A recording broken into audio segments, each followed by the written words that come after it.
Hello lovely people, how are you all doing today? I hope you're well on this rather grey, grotty morning. It's sod's law, isn't it? The clocks changed last night, so now we are in British summertime. Welcome to British summertime. It's grey and damp. That gorgeous, we've had 2 weeks of absolutely stunning weather. Kind of almost like summer. Of course I've missed a lot because I've been at home. So the back thing, it's easing a little bit, but I'm not going to the garden. I'm not racing off to the garden anytime soon. But I'm going to do some gardening today. Yay! Indoor gardening. Well, seeds. Because I can do this, you know, relatively easily, and if I get uncomfortable, I can just sit, lie, whatever. But yay. Yay to 1 hour less sleep last night. I do struggle with this clock change. The clock change in the autumn, I love it because it's an extra hour in bed and I do love my bed. Okay, so today it's all about, let's have a little think, celery, peppers, sweet peppers, I don't grow chili peppers, and pelargonium cuttings. But I also want to talk a little bit about pots and why I do things the way I do. And I thought, so just to start with, I've got here ready, this is for my celery sowing. Now can you see that's all my little pots made from newspaper. Very specific reason why I use the newspaper ones for the celery, unlike say with the peppers where I've got these little teeny tiny plastic ones. So the peppers are at the stage where they need potting on. We'll talk more about that when I do it. So just to address a question I get asked quite often straight away is, people ask me why, I'm just going to put that down because just holding it up I can feel it in my back. Why do I sow my seeds in these little pots rather than just filling the whole seed tray with compost and sprinkling the seeds on the top like I think probably most other people do? There's a couple of reasons. Well, one is I'm using less compost. So if you think about this tray, there's, whoops, I mean, they'll shuffle down, there's tons of gaps, you know, this is all gap here, all gap here. So that's all compost I'm not using. Now I know that might seem a bit like, really, is that going to make a huge difference? Well, you know what?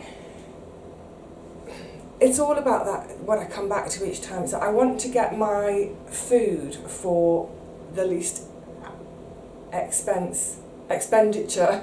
I really am missing that hour of sleep. Yeah, I want to do it as for the lowest expenditure possible, getting more sort of bang for my buck, as they say, than when I do get my veggies.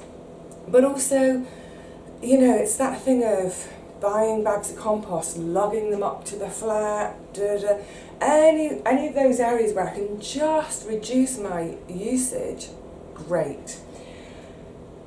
Talking of that, I don't know that I've got enough compost to do all my potting on today, but we'll do a couple together so I can talk about some principles of potting on for those of you who've never done it before. Now the thing with the celery, the reason I do them in the pots, and specifically the paper pots, is because they are the most ridiculously fiddly little teeny tiny seedling to handle when it comes to that moment of handling them, to prick them out, to pot them on. So, sorry, I'm using words that if you haven't gardened before you may not know. You'll hear people talking about pricking out, and all that means is where you've got, especially if you've sown a whole tray, you've got this mass of little seedlings that have come up. When we talk about pricking out, all we mean is we're taking one individual seedling out of that mass, carefully pricking it out, and then we pot it on into its own individual pot to continue to grow. So, today's a bit of seed sowing and a bit of potting on. The pricking out of the celery will happen in a few weeks, and it's always such a faff. I usually curse like a navvy when I'm doing it, so I've never filmed myself doing it because I'm too rude. I'm going to show you. Yeah, let me show you this now. So the paper pots I've made with my paper potter, I'm sure there's a load of you who already have these. They come in different sizes. I've got a chunkier one because, let me just find one of my spare pots in the background. These do make, this size makes, it's a really, really little teeny tiny pot, but that's great for my celery. The next size up would be perfect for, say, some of my bush beans, tomatoes. That, I mean, I could start a tomato in that as well, actually, and you can get them even bigger, bigger and bigger and bigger. I've got a link about, I'll link this video, I'll remember, about making pots, some origami pots, loo roll pots, pots for free. I'll do a linky thing. But yeah, so I thought, because some of you may have one and you've not used it yet. Some of you who are new to gardening may think, oh, I like the idea of that because then I can make my own pots. How does it work? So I thought I'll just quickly show you how it works so you can see just how easy it is. And then I'm going to demonstrate why I do this version for my celery to make my pricking out stage easier. So come on, join me down here. Let's make a paper pot. I picked up the newspaper. It's one of the free newspapers we get in this area from my local train station, so even the newspaper doesn't have to cost anything. If you don't have free papers in your area, you can always ask a neighbour, do you have a spare newspaper please? If you want to make this completely free. So the potter is in two parts. This I'm going to use for winding the pot, and this I'm going to use for making the bottom. Really is this simple. I've cut a strip of the paper about, what's that, 7 centimetres wide or so. I've cut it so that, let me show you these flush.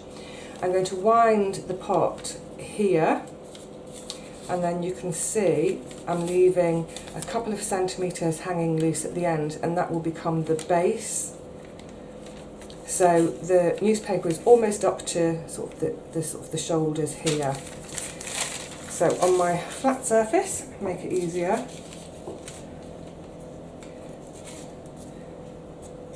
Get that first bit of wrap tucked in, and then scoot it along, roll it along.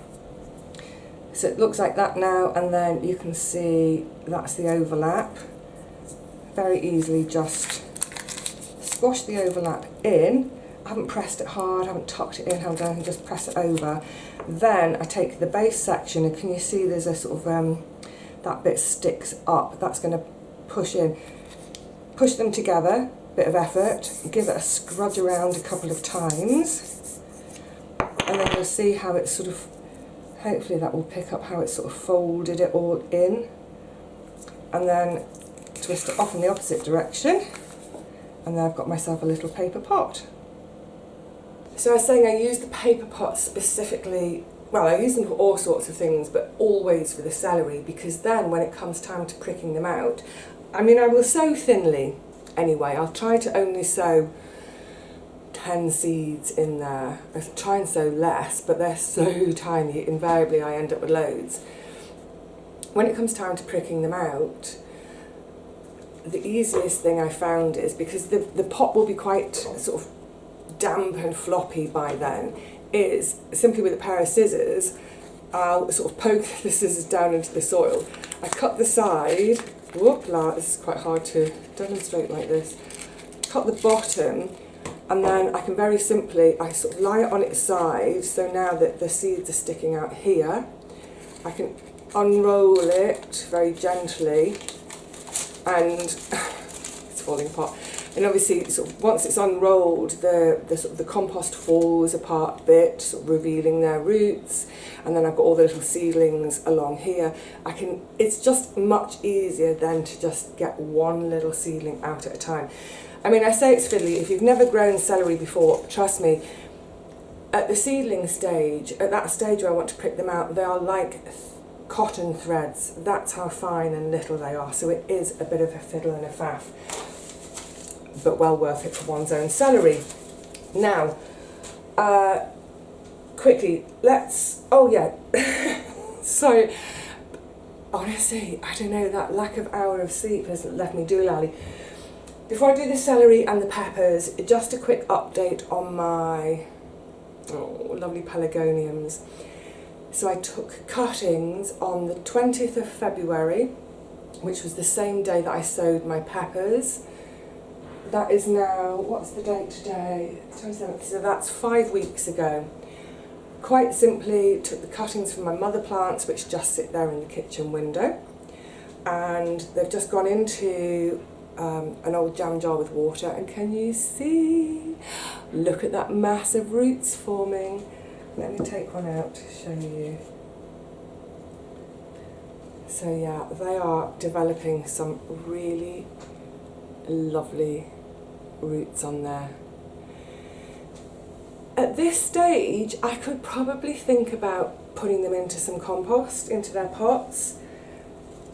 And I was thinking about doing it this week in the garden because it's quite, hang on, I just need to mop the counter. It's quite a gentle job. I could do it sitting down quite happily. But I've checked the weather forecast, and this is what I mean about I've missed 2 weeks of beautiful weather. The irony is, just to say very quickly, when I was working, I always used to take those 2 weeks of March off work. Every year I'd take them off as part of my annual leave. Other folk are jetting off to Spain or Barbados, whatever, for their holidays. My holiday was the garden, so I'd have those 2 weeks to do all my garden prep. So prepare my beds, you know, just get everything underway. And I was thinking, wow, if that had been my 2 weeks off work and the weather like that, I would have been so happy. But I've missed that, and this week coming, I checked, I think it's Thursday, it looks like we're going to be down to 1 degrees centigrade in the evening, at night, which is pretty chilly. So I thought, you know what, I'm going to hold off doing these pretty little plants because they should withstand 1 degree.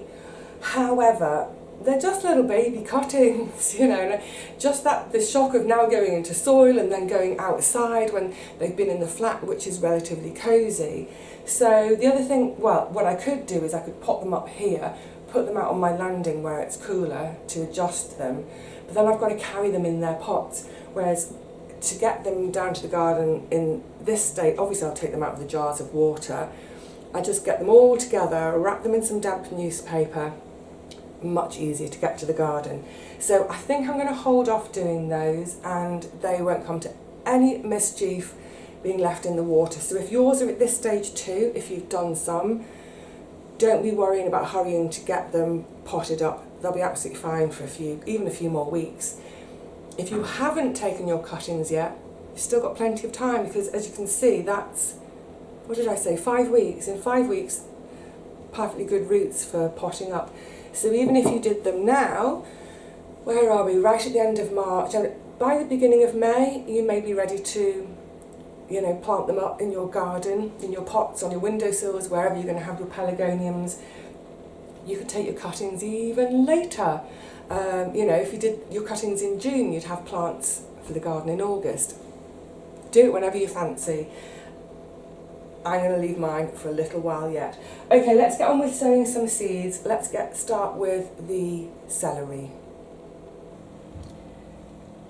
I don't know if you're going to be able to pick up just how tiny these seeds are. Minuscule. So this is the very last of some seed that I was sent. This is called Green Utah. It's actually the same seed as I grow myself, so I've got loads, or a big bulging pack of my own saved seeds. But I thought I'd just use up the last of those because they'll go out of date. So a little pinch, and then I'm trying to do a really, really light touch, light sprinkle.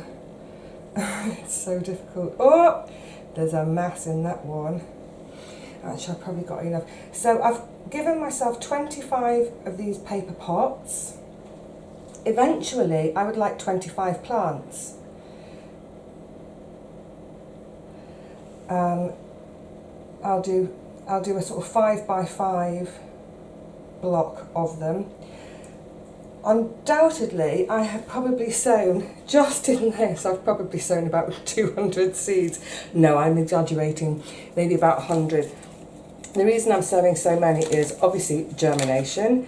But also, let's just see how my saved seed is looking, because this I saved from a couple of years ago. When did I save this? So originally I grew this celery, I sowed the seeds in 2019, grew it on and harvested all through the sort of autumn and winter of 2019. Then as we went into 2020, I used up the last of them but left one plant in to go to seed. It flowered that year, so it was 2020 that I took the seed. Actually, I said I didn't need to keep any of my celery for seed this year. Probably could have done with keeping one for some fresh seed, doesn't matter. But yeah, you see mine are a little bit darker. Have they acclimatised? Yes, sorry, back to quantity. If they all germinate, I'll obviously have far more than I need. But look, from experience, when it comes to that pricking out stage, because they are so incredibly tiny and fragile, invariably I will snap, I'll probably snap 50% of them. I don't know, I've never kind of counted exactly. But yeah, so it's that kind of combination of I want to oversow, if we oversow everything because, just in case of poor germination, but also oversowing in case of poor pricking out when I come to that. So yeah, we always oversow, but it's trying to get that balance of oversowing it, but not so much that I'm creating a more of a problem for myself when I come to prick out. Now, unlike many other seeds, I'm just going to lightly press them into the soil. Not into the soil, onto the soil, so they have contact with the growing medium. I just said soil, it's not soil, it's compost, of course. Making sure they have good contact, but not covering them. Celery is one of those seeds that you don't want to cover. They need the exposure to the light to get them to germinate. So they're going to want light, warmth, moisture, and a growing medium to get going, and that's exactly what I'm giving them.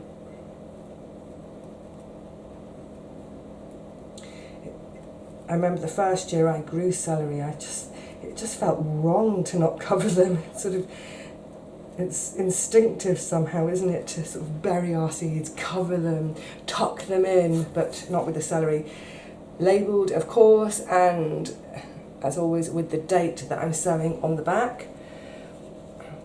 I will put the propagator lid on these at night time in that south-facing window of mine, because the temperature there does drop a bit. It's not so much that it drops massively. Hello. It doesn't get as cold as if they were outside, but it's just that variation in temperature from the day, because in that window during the daytime, even on a sort of cloudy-ish day, it can get up to sort of 24, 25 degrees, and then at night it can drop to sort of 14, 15. So propagator lid at night, just to stop them dropping so much. I don't really want 10 degrees of temperature difference. And also in the day, if it's a really sunny day, that window can get up to sort of 30. So yeah, I'll give them a very light sprinkling of water now. Pop them in the window, then tonight put the propagator lid on. Right, now it's time for the peppers, and I want to show you a bit of an issue. I've already shown you this tray. This is the Fehér Ozon, the paprika peppery from Hungary. They're all looking lovely. I've got 18 pots, each sowed with 2, to hopefully give me 36. There are 2 pots where I've only had 1 germination. But generally, fantastic germination. My own saved seed, lovely. And the reason for potting them on, it's sort of pricking out as well today because I'm separating 2. But they now have, let me count, they've now got the development of 4 true leaves. So they've got their, over here, this is the seed leaves, they come first. And then you can see the difference in the leaves, can't you? The seed leaf is just sort of plain and smooth and sort of quite slim, whereas the true leaves are sort of broader. You can see the veining in them already. So I'm at the 4 true leaf stage. I don't prick anything out until I've got true leaves. I'm going to have to make an exception though, and I'll show you why in a second. Yeah, let them get their true leaves, then prick them out, pop them on. Great. And they're lovely, sturdy, fantastic little plants. I'm chuffed with them. So I'm glad that I sowed 36. This is what I mean about over sowing. 36 sown, and it's given me 34 plants, because would like, when I was growing up, we were always taught not to say I want. I want is rude. You're supposed to say I would like. I would like 25 Verheozen, 25 of my orange bell, and then as many as I can get of my other, the Dulong de Londe, which are looking really sad. That would do me fine. So I'd like at least 50 pepper plants, because each pepper plant should give me 1 pepper. And this is back to that thing of trying to work out how many things to grow. Folk often say to me, oh, you know, how do you know how many plants to plant? So if I get 1 pepper from each plant, if I get 50 peppers, yay, that's 1 pepper a week. So then if you think about your cooking, or just think about your shopping, when you do your shopping, do you buy 1 pepper every week? Do you buy those 3 packs of pepper every week? Are there some weeks when you don't buy peppers at all? So I probably average 1 pepper a week. That's why I grow 50 pepper plants, to hopefully get 50 peppers. I should grow 52. Anyway, so yeah, that's how you can think. If you're trying to work out how much of one thing to grow, think about your current grocery shopping. How many do you buy each week? Because that's how many plants you're going to need.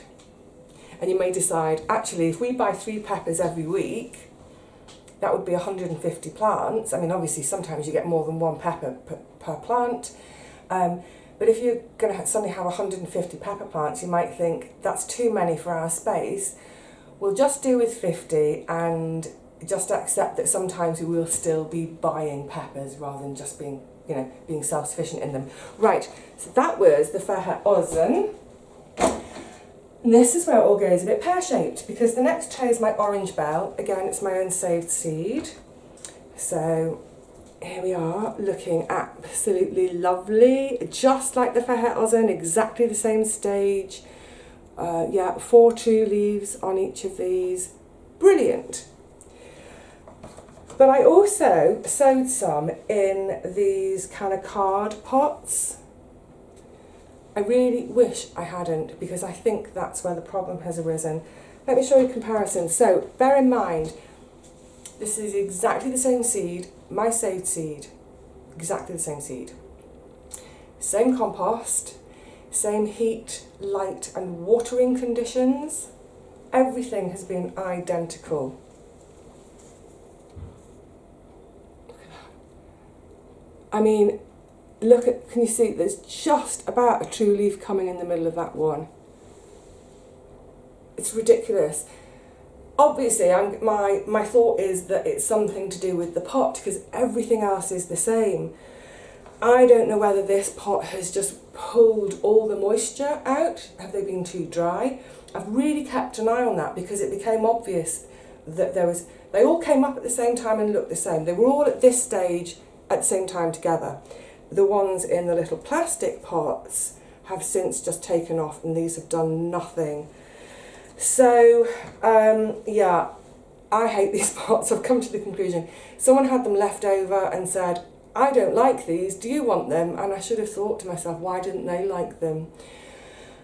Now, there are a few of these I can see that don't have their true leaves yet. They're still at the seedling leaf stage. But you know what? I'm going to break my own rule about pricking out and potting on before the true leaves have come.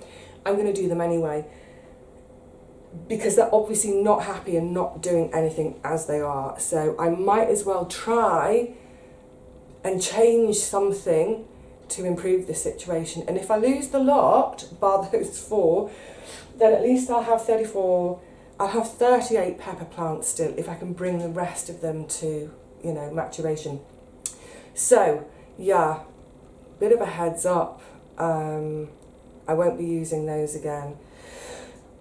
Right, so let's quickly, I really don't have much compost. I'm going to pot up a couple of them with you now, so that any of you who've not done it before, you can have a little quick look and see. I mean, it's not rocket science, it's dead easy, but we might as well do it together anyway, eh? So come on, let's get some, oh, I've got all these pots ready and no compost.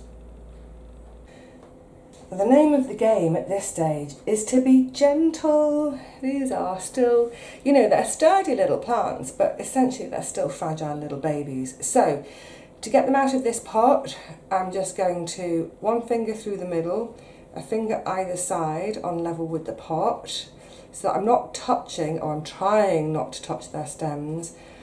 Pop it over, give it a tap tap, out you come.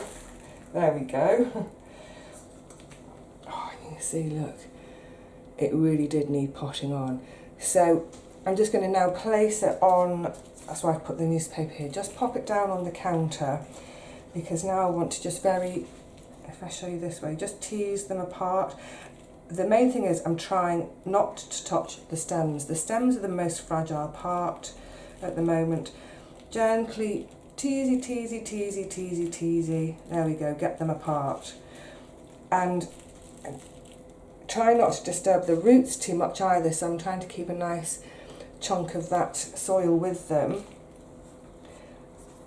Make a little well in that pot to receive them, and then whoop, pop them in and give them a bit of a firm in. But again, I'm sort of firming around, oh, it's hard to see, isn't it? I'm sort of firming a few millimetres away from the stem. Again, I'm just being really mindful to not bruise that stem, because that's when you could possibly lose your plant. If you don't have a big enough root ball like that to manage, and it certainly may be the case with these ones that haven't developed their true leaves, when I come to prick pot on with these, what I will possibly do is very gently hold it by the leaf. If there's not enough root down there, hold it by the leaf, hold by the leaf, and then sort of drop it in and just very gently ease that soil compost back around it. Because I think with these little ones, I don't think there's going to be much of a root there for me to hold like there was with these nicely developed ones. See, like I said, it's not rocket science. I think the main thing to remember when you're potting on any of your seedlings is just be really careful. See, I've kind of gone a bit cat-handed with this, so now I'm going to just very gently hold it by one of the leaves, lower it in, guide it in. There we go. Bring that soil around it. Firm it. Lovely, job's a good one. Yeah, just be gentle and do not touch your stems, and you should transplant, prick out, however you want to name it, nice and easily. And now I'm going to have to find more trays, bigger trays to replace, because obviously at this little stage I can pack loads into a tray. Now I can't pack quite as many in. Now is when my home is truly going to start being taken over. Yay, a little bit of garden time. I really hope that was useful, helpful for those of you who are maybe new to gardening this year, or even maybe had your first go last year and maybe some things went wrong at that little pricking out, potting on stage, and maybe that's just, well, look, I hope it's helped. Now I've got to get on with as many of these peppers as I can with the compost I've got left. It's not going to go the whole way, I don't think. Actually, bearing that in mind, you see, here's the dilemma, the gardener's dilemma. If I've got enough compost to do the really lovely ones, only enough, or only enough to do the little ones, what to do? Because one thought is, get these poor little things out of these horrible pots now. Get them out, get them potted on now and give them half a chance. But on the other hand, well, we just saw from the roots on the, which ones have I just done? I need to remember to label them. That's the orange bell. As we saw from those roots, they were dying to get out of those little pots. I'm going to have a think on that because I don't know when I'll get more compost. It's not a case of getting it, it's a case of, you know, the carrying it. I might ask a friend. Either way, I'm going to carry on now. Well, I'm going to have a think first and then carry on. Hopefully I will see you in the garden before too long. I think we'll be at home for another couple of videos before then. Just not rushing it. It's still quite tender. In fact, I'm going to have a sit down in a minute, but I'm really dying to get back in the garden. But you know what I was saying, just, I know, I ramble very quickly before I go. I was mentioning that really chilly night that's coming up. I've only looked at the forecast for the week ahead. And this is one of the problems when we get really gorgeous sunny weather. We can be tricked into thinking one of two things. Oh my goodness, I'm really far behind, because that sunshine and warmth makes us feel like it's May, and like subconsciously we panic and think, oh, you know, chuck all the seeds and do this, do that. But it's still too early for quite a lot of stuff, you know. The really tender things are tomatoes, which I must start at home. But yeah, don't be tricked by a little spell of warm weather to either feel like you're behind or think, now's the time to get going. Because the fact is, where we are in the UK, I don't know what it's like in your area, you'll have to check that for yourself, but we can have frost right into May. So yeah, get out and enjoy the weather when you can, but don't be lulled into a false sense of security that, yeah, the garden year is underway with, you know, with gay abandon. No, we still need to be a bit careful about our nighttime temperatures. So on that note, I'm going to say cheerio to you all and get putting the rest of these on. So until next time, please look after yourselves and each other and smile at strangers. Bye for now.